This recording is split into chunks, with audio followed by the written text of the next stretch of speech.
혹시 이런 경험 있으세요?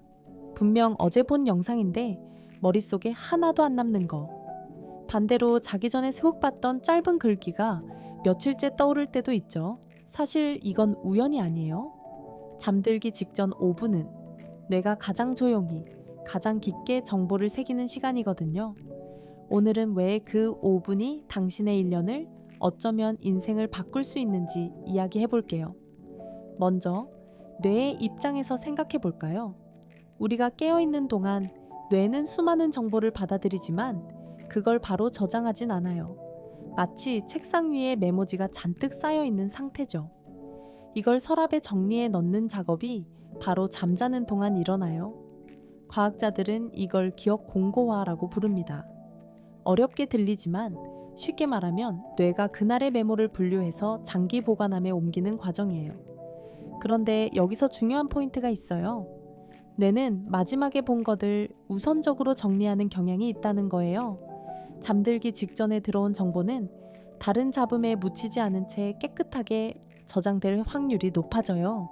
그래서 같은 10분을 공부해도 점심 먹고 졸면서 본 10분과 자기 전 침대에서 본 5분은 효율이 완전히 달라요. 두 번째 이야기는 좀 더 흥미로워요. 바로 정체성 시그널이에요. 생각해보세요.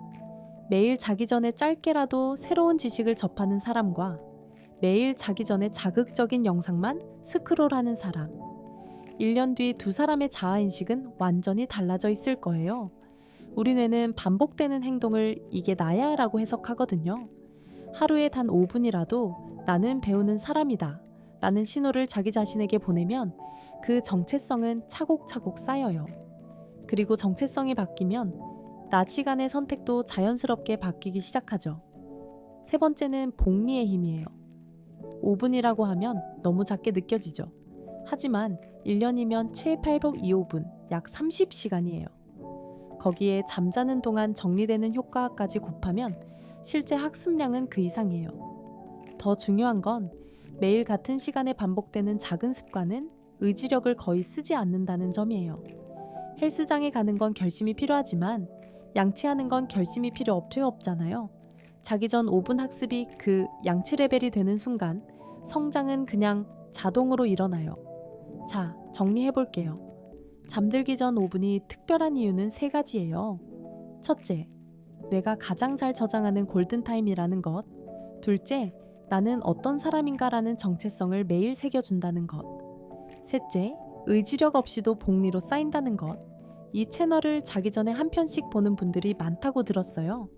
사실 그게 제가 영상을 만드는 가장 큰 이유이기도 해요. 당신의 마지막 5분에 작지만 단단한 무언가를 남겨드리고 싶거든요. 오늘 영상이 도움이 됐다면 구독 눌러두시고 내일 밤에도 편하게 만나요. 좋은 꿈 꾸세요.